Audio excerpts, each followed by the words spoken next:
Hi everyone. I'm going to be going back to reading the Theodore Boone series, and this book is going to be book two, The Abduction. And I am actually going to be reading as many chapters as I can today and tomorrow, probably tomorrow. But I have a dentist appointment and I have a procedure done. So I might be out for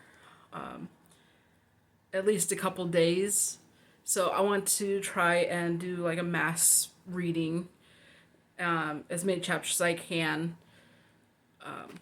and upload them in parts, like throughout every couple days or so until I'm fully healed. And wherever I leave off, I will continue.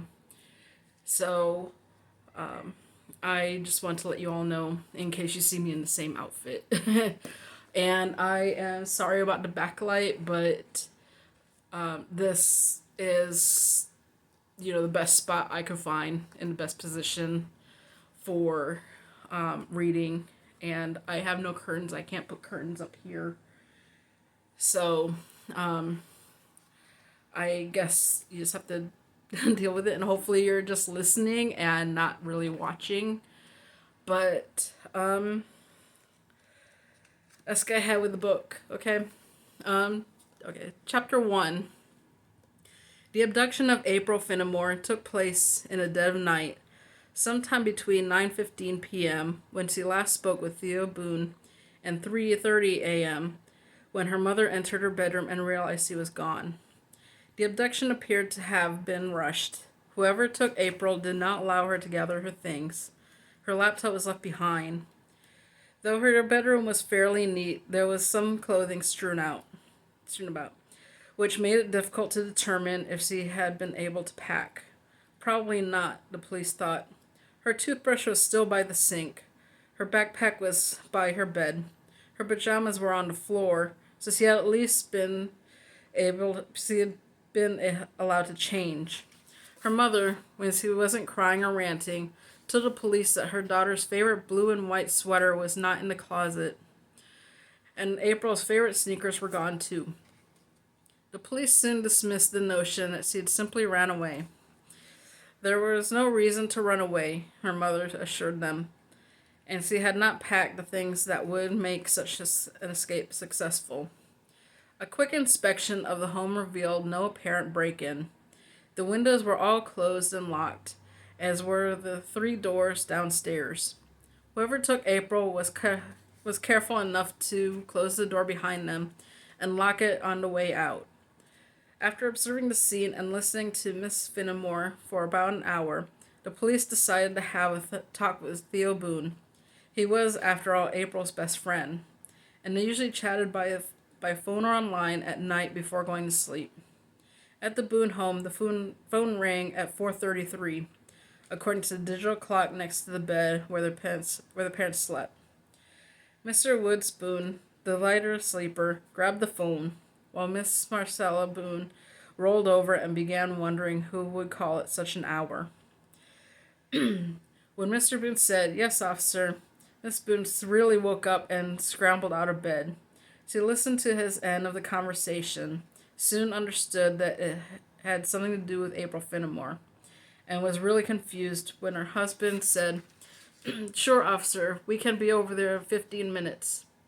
He hung up and she said, "What is it, Woods?"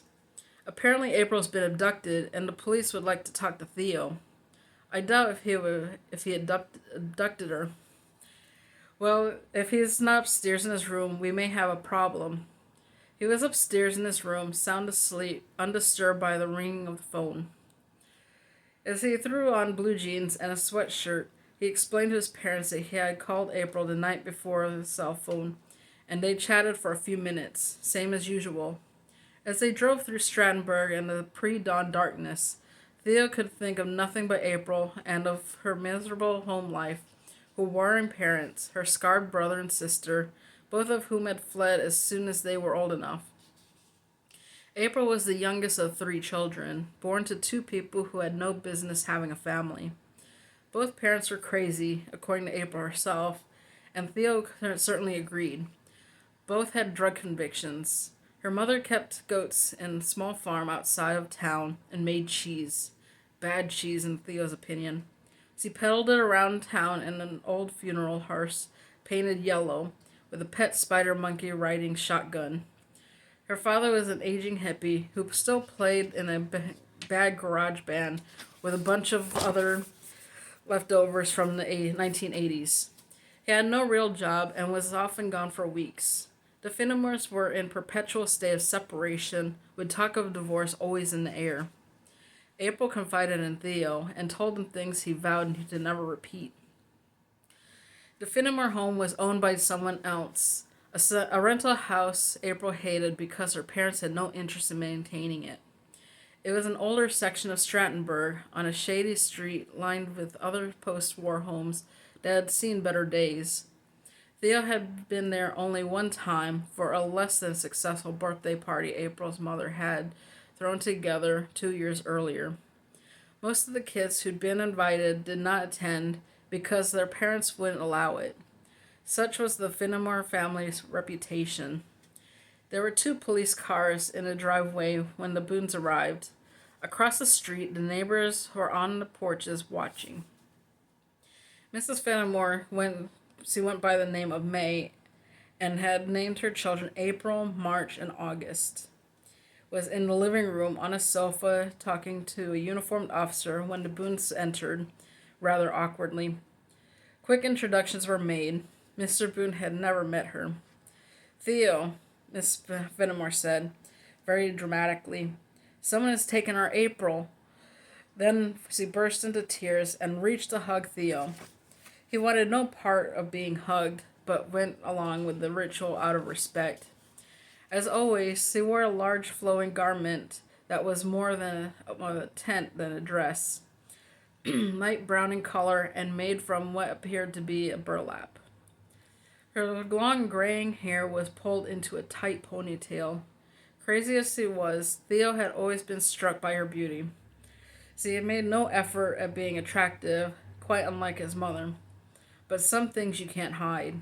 She was also very creative, liked to paint and do pottery, in addition to making goat cheese. April had inherited the good genes, the pretty eyes, the artistic flair.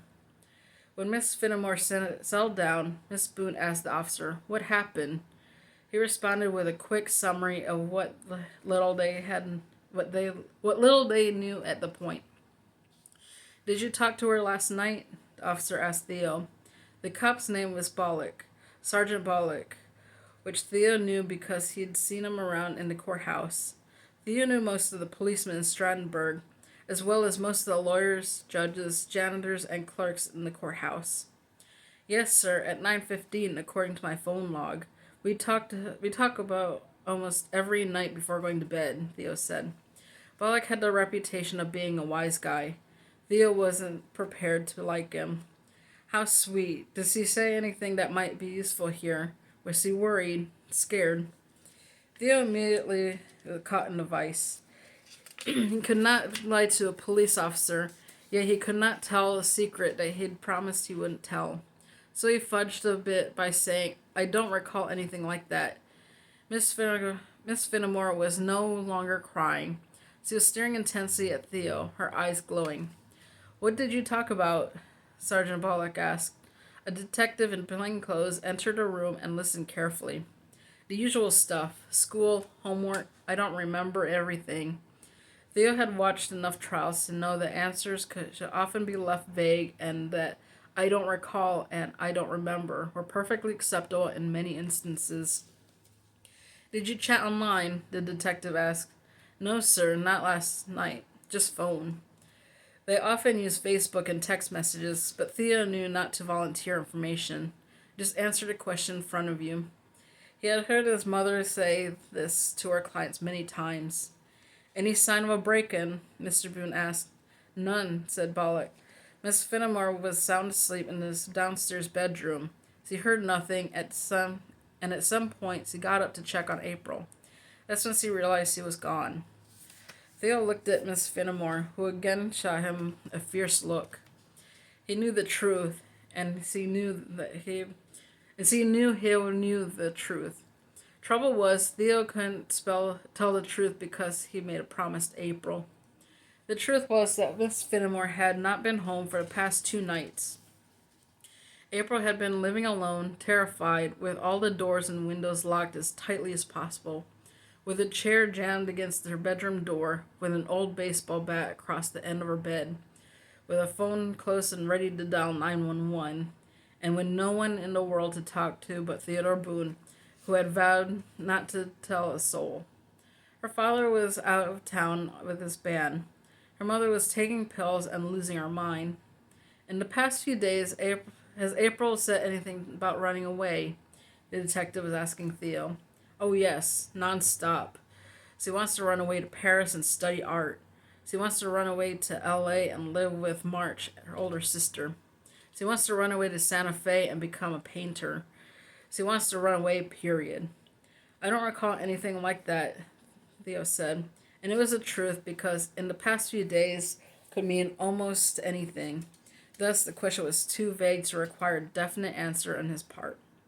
He had seen this time and time again in trial. In his opinion, Sergeant Bullock and the detective were being far too sloppy with their questions. So far, they had not been able to pin him down, and he had not told a lie. May Fenimore was overcome with tears and made a big show out of crying. Bullock and the detective quizzed Theo about April's other friends, any potential problems she was having, how she was doing in school, and so on. Theo gave straight answers with no waste of words. A female officer in uniform had entered the den from upstairs, and she sat with Miss Fenimore, who was again distraught and overcome. Sergeant Bullock nodded at the Boones and motioned for them to follow him into the kitchen. They did, and the detective joined them. Bullock glared at Theo, and in a low voice said, "Did the girl ever mention a relative in prison in California?" "No, sir," Theo said. "Are you sure?" "Sure, I'm sure." "What's this all about?" Miss Boone jumped in. She was not about to stand by silently while her son was rudely interrogated. Mr. Boone was ready to pounce too. The detective pulled out an 8x10 black and white photo, a mugshot of a shady-looking character who gave every indication of being a veteran criminal. Bullock went on, "Guy's name is Jack Leeper, a 10-time loser, distant cousin to May Fenimore, even more distant to April. He grew up around here, drifted away a long time ago, became a career thug, petty theft, drug dealer, and so on. Got busted in California for kidnapping 10 years ago. Sentenced to life with no parole. Escaped 2 weeks ago. This afternoon we got a tip that he might be in this area." Theo looked at the sinister face of Jack Leeper and felt ill. If this thug had April, then she was in serious trouble. Bullock continued, "Last night, around 7:30, Leeper here walks into a Korean quick shop 4 blocks away, buys cigarettes and beer, gets his face captured on the surveillance cameras. Not the smartest crook in the world, so we know he's definitely in the area." "Why would he take April?" Theo blurted, his mouth dry with fear, his knees ready to buckle. According to authorities in California, they found some letters from April in his prison cell. She was his pen pal, probably felt sorry for the guy, because he's never supposed to get out of prison. So she strikes up a correspondence. "We've searched her room upstairs and can't find anything he may have written to her." "She never mentioned this to you?" the detective asked. "Never," Theo said. He had learned that with April's weird family there were many secrets, many things she kept to herself. The detective put away the photo, and Theo was relieved. He never wanted to see the face again, but he doubted if he ever could forget it. Sergeant Bullock said, "We suspect that April knew the person who took her. How else can you explain the lack of forcible entry?" "Do you think he would hurt her?" Theo asked. "We have no way of knowing that, Theo. This man's been in prison most of his life. His behavior is unpredictable." The detective added, "The good thing is that he always gets caught." Theo said, "If April's with him, so contact us. So find a way. Then please let us know. Don't worry." "Excuse me, officer," Miss Boone said, "but I thought in a case like this you first investigate the parents. Missing children are almost always taken by one of their parents, right?" "This is correct," Felix said, "and we are looking for the father. According to the mother, though, she spoke with him yesterday afternoon, and he was with his band somewhere in West Virginia. She feels rather strongly that he is not involved in this." "April can't stand her father," Theo blurted, and wished that he'd remained quiet. They chatted for a few more minutes, but the conversation was obviously over. The officers thanked the Boones for coming and promised to check back later. Both Mr. and Mrs. Boone said that they would be in their office all day if they were needed for anything. Theo, of course, would be in school. As they drove away, Miss Boone said, "That poor child, snatched from her own bedroom." Mr. Boone, who was driving, glanced back over his shoulder and said, "Are you okay, Theo?" "I guess," he said. "Of course he's not okay, Woods. His friend has just been abducted." "I can speak for myself, Mom," Theo said. "Of course you can, dear. I just hope they find her, and soon." There was a hint of sunlight to the east. As they drove through the residential neighborhood, Theo stared out of his window, searching for the hardened face of Jack Leeper. But no one was out there. Lights and homes were being turned on. The town was waking up. "It's almost 6, Mr. Boone announced. "I say we go to Gertrude's and have her world-famous waffles. Theo?" "I'm in," Theo replied, though he had no appetite. "Marvelous, honey," Miss Boone said, though all three knew she would have nothing but coffee. That's the end of chapter 1.